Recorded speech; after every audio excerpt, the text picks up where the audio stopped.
Ang biyenan ko inatake ang aking apo. Tumawag ako ng pulis at bigla na lang dumating ang FBI sa aming bahay. Ito ang kwento kung paano naging kriminal ang biyenan ko at kung paano ko natuklasan ang mga lihim na nagbago sa buhay ng aking pamilya magpakailanman. Makikita ninyo kung paano ako lumaban para protektahan ang aking apo at kung ano ang nangyari sa biyenan ko nang dumating ang mga awtoridad. Manatili kayo hanggang dulo dahil ang ending ay hindi ninyo inaasahan. Ako si Marlon, 33 taong gulang, nakatira kami sa Davao del Sur, kasama ang aking asawa na si Leonor at ang aming 3 taong gulang na anak na si Miguelito. Ang biyenan kong si Pasita, nanay ni Leonor, ay tumira sa amin mula nang mamatay ang kanyang asawa 3 taon na ang nakakaraan.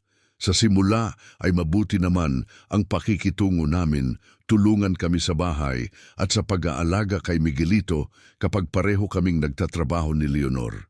Ako ay nagtatrabaho bilang mekaniko sa isang talyer, habang si Leonor naman ay assistant sa isang accounting firm.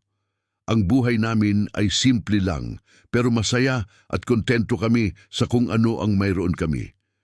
Si Pasita ay 70 taong gulang na. Maliit ang katawan at may uban na ang buhok pero malakas pa rin at aktibo. Palaging nasa kusina, naglilinis ng bahay at sobrang attached kay Miguelito. Masyadong attached na minsan naiinis na ako pero hinahayaan ko lang dahil respeto ko bilang biyenan at lola naman talaga niya si Miguelito. Pero may mga pagkakataon na napapansin ko ang kakaibang pagtingin niya sa apo ko. Parang may kung anong proteksyon na sobra sa normal. Pag sinasabi kong hayaan ko na lang daw si Miguelito maglaro mag-isa para matuto ng independence, galit na galit siya at sasabihing hindi ko raw alam ang mga panganib sa mundo. Sinasabi niya palaging may mga masasamang tao, may mga kidnapper, may mga taong makakasama sa bata. Hindi ko naman siya pinansin noon dahil akala ko matanda na lang siya at natural lang na mag-alala sa apo. Nag-umpisa ang lahat nung isang Sabado ng umaga, buwan ng Oktubre. Gising na ako ng maaga dahil magpapagawa ako ng kotse sa talyer.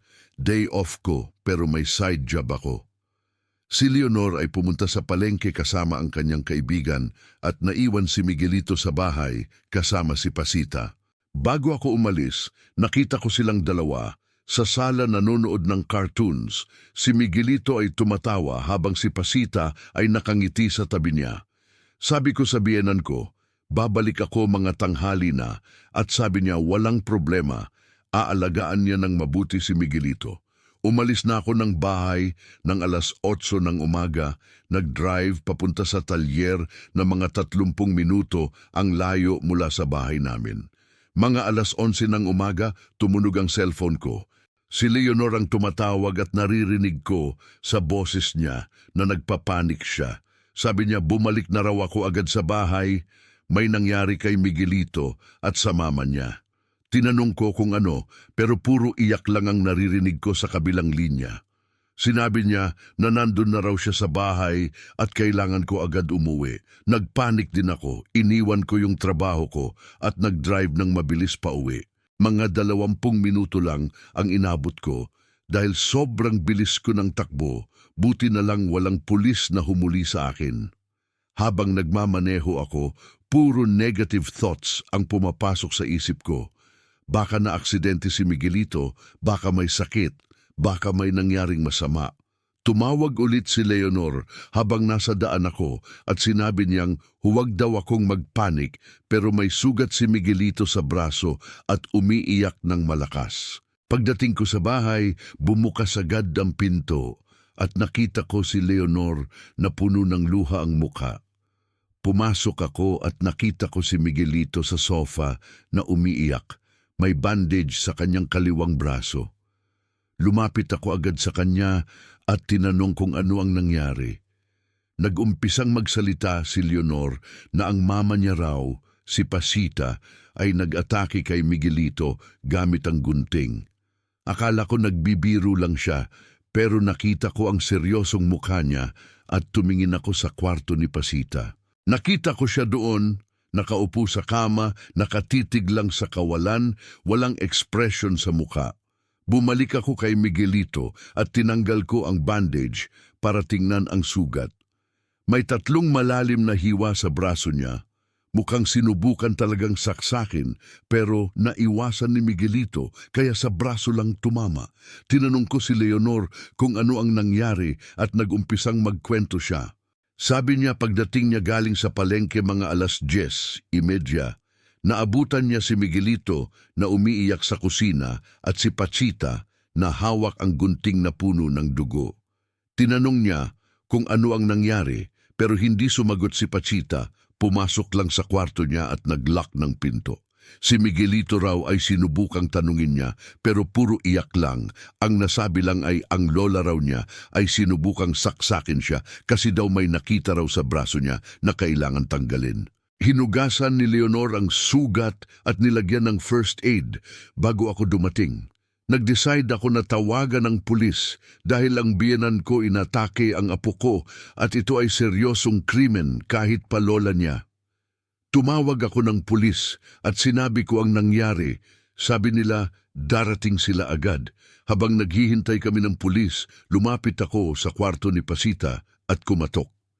Tinanong ko kung bakit niya ginawa yun kay Miguelito pero walang sagot. Tumawag ulit ako at sinabi kong bubukasin ko yung pinto pero wala pa ring sagot. Binuksan ko ang pinto gamit ang spare key at nakita ko si Pasita na nakaupo pa rin sa kama, hawak pa rin ang gunting na may dugo. Lumapit ako at kinuha ko ang gunting sa kanya. Hindi naman siya lumalaban. Tinanong ko siya ng direkta kung bakit niya inatake si Miguelito pero ang sagot lang niya ay kinailangan daw niyang tanggalin ang marka sa braso ng bata. Tinanong ko kung anong marka pero ang sabi niya lang ay may nakita raw siyang kakaiba sa balat ni Miguelito na kailangan tanggalin bago pa lumala. Nag-isip ako na baka nawawala na ang katinuan niya dahil matanda na siya. Mga 15 minuto ang lumipas at dumating ang pulis, 2 police officers na sina Officer Rodrigo at Officer Carmina. Kinausap nila kami at kinuha ang statement namin tungkol sa nangyari. Nakita nila si Miguelito at ang sugat niya, kinuha nila ang mga litrato bilang ebidensya. Tinanong din nila si Pasita pero ang mga sagot niya ay hindi malinaw.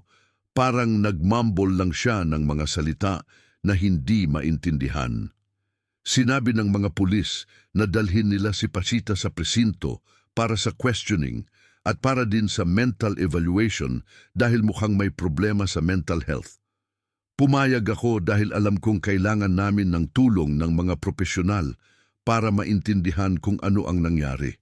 Dinalhan nila si Pasita sa police station at sumama ako para mag-assist sa proseso. Si Leonor naman ay naiwan sa bahay para mag-alaga kay Miguelito at para dalhin siya sa hospital para sa proper treatment ng sugat. Habang nasa station kami, dumating ang isang detective na si Detective Luis Magbanua at kinausap ako tungkol sa kaso. Sinabi niya na mag-file raw ako ng formal complaint para ma-investigate ng maayos ang nangyari. Pumayag ako at nag-fill out ng mga forms. Habang ginagawa ko yun, nakita ko na may dumating na mga taong naka-dark suit, mga 3 lalaki na may kakaibang aura. Lumapit sila sa front desk at nag-usap sa police officers doon. Maya-maya ay lumapit sila sa akin at nagpakilala bilang FBI agents. Nagulat ako dahil bakit nandito ang FBI sa simpleng kaso ng domestic violence. Ang pangalan nila ay Agent Marcus Delgado, Agent Sofia Villanueva at Agent Ramon Torres. Sinabi ni Agent Delgado na nag-monitor sila kay Pasita for the past 6 months dahil involved daw siya sa isang malaking kaso ng international trafficking at money laundering. Halos hindi ako makapaniwala sa narinig ko. Ang biyenan kong mabait at simple lang ay involved sa ganung klaseng krimen. Sinabi ni Agent Villanueva na si Pachita ay hindi naman main suspect pero involved siya bilang courier at money holder ng isang syndicate na nag-ooperate sa Southeast Asia. Ang asawa raw ni Pasita na namatay 3 taon na ang nakakaraan ay isa sa mga boss ng syndicate at nang mamatay siya, si Pasita ang naging holder ng mga bank accounts at properties na ginamit para sa money laundering. Sinabi ni Agent Torres na ang dahilan kung bakit nila nimomonitor si Pasita ay dahil may intelligence report sila na may malaking transaction na mangyayari sa mga susunod na linggo at involved daw si Pasita. Ang plan nila ay iaresto si Pasita kapag may concrete evidence na sila, pero dahil sa nangyari ngayong araw na inatake niya ang apo ko, nagkaroon sila ng valid reason para arestuhin siya agad. Sinabi nila sa akin na ang pag-atake niya kay Miguelito ay maaaring connected sa stress at paranoia na nararanasan niya dahil sa pressure mula sa syndicate. Maaaring alam niya na nakamonitor na siya at ang fear na mahuli ay nag-cause ng mental breakdown na nag-result sa pag-atake niya sa bata. Nagalit ako ng malala dahil hindi ko alam na ang biyenan ko ay involved sa ganong klaseng kriminalidad. 3 taon siyang nakatira sa bahay namin, nakasama namin siya araw-araw at wala kaming kahit anong ideya na may ganun siyang lihim. Tinanong ko sa mga agents kung bakit hindi nila sinabi sa amin na monitor nila si Pasita. Ang sagot nila ay hindi raw nila pwedeng sabihin dahil baka makompromise ang investigation at baka makarating kay Pasita na may alam na kami. Sinabi rin nila na protektado naman daw kami dahil may mga agents na nagmo-monitor sa area namin, pero dahil sa nangyari ngayong araw, napatunayan na may danger pala talaga si Pasita. Kinuha ng FBI si Pasita mula sa police custody at dinala sa kanilang facility para sa interrogation. Sinabi nila sa akin na mag-file pa rin ako ng case against kay Pasita para sa pag-atake niya kay Miguelito dahil separate yun sa federal case na ifa-file nila. Pumayag ako at ginawa ang lahat ng kailangan. Umuwi na ako ng bahay mga 3:00 ng hapon at kinwento ko kay Leonor ang lahat ng nalaman ko mula sa FBI. Siyempre nagulat din siya at naiyak ng sobra dahil hindi niya alam na ang mama niya ay involved sa ganun. Sinabi niya sa akin na ang akala niya ay simple lang ang buhay ng mama niya, housewife lang dati at walang ibang ginawa kundi mag-alaga sa pamilya. Hindi niya alam na ang tatay niya ay involved sa syndicate at ang mama niya ay naging parte din nun. Sa mga sumunod na araw, nag-investigate ang FBI at natuklasan nila ang lahat ng transactions at connections ni Pasita sa syndicate. Nalaman nila na may mga bank accounts siya na naglalaman ng mahigit 30 milyong piso na galing sa illegal activities. May mga properties din siya sa iba't ibang lugar sa Pilipinas at sa ibang bansa na ginagamit para sa money laundering. Ang syndicate na involved siya ay nag-ooperate ng human trafficking, drug trafficking at illegal arms trade. Ang asawa niya noon ay isa sa mga nagpaplano ng operations at nang mamatay siya, nag-expect ang syndicate na ipagpatuloy ni Pasita ang role niya. Hindi naman aktibong involved si Pasita sa operations pero ginagamit niya ang mga accounts at properties para ilipat ang pera at ilaunder ang funds. Kinausap kami ng FBI tungkol sa safety namin dahil may possibility na baka may mga tao mula sa syndicate na mag-target sa amin para sa revenge o para takutin kami na huwag mag-testify laban kay Pasita. Nag-offer sila ng witness protection pero tumanggi kami dahil gusto namin na manatili sa Davao del Sur at mag-continue ng normal na buhay. Nag-agree ang FBI pero naglagay sila ng security measures sa bahay namin at nag-assign ng mga agents na magmomonitor ng area para sigurado na safe kami. Nag-install din sila ng security cameras sa labas ng bahay at binigyan nila kami ng emergency hotline na pwede naming tawagan anytime kung may suspicious activity. Sinabi ninyo sa comments kung ano ang naging reaction ninyo kung sakaling nasa situation namin kayo. Ano ang gagawin ninyo kung malaman ninyong ang biyenan ninyo ay involved sa syndicate at inatake niya ang anak ninyo? Gusto kong malaman ang opinion ninyo kaya mag-comment kayo dito sa baba. Si Miguelito ay dinala namin sa ospital at na-treat ang sugat niya ng maayos. Sinabi ng doktor na malalim ang hiwa pero hindi naman nag-cause ng major damage sa muscles or nerves. May stitches siya at kailangan niya ng therapy para maiwasan ang infection at para gumaling ng mabuti. Psychologically naman, nag-recommend ang doktor ng therapy para kay Miguelito dahil traumatic ang experience niya. May therapy session siya every week kasama ang child psychologist para ma-process niya ang nangyari at para hindi mag-cause ng long-term psychological effects. Ang kaso laban kay Pasita ay nag-proceed both sa local court para sa attempted murder case at sa federal court para sa involvement niya sa syndicate. Nag-hire kami ng lawyer para represent sa amin sa local case at nag-cooperate kami sa FBI para sa federal case. Ang trial ay tumagal ng ilang buwan at during that time nalaman namin ng mas maraming detalye tungkol sa mga ginawa ni Pasita. Ang lawyer niya ay nag-claim na may mental illness siya at hindi niya alam ang ginagawa niya nang iatake niya si Miguelito.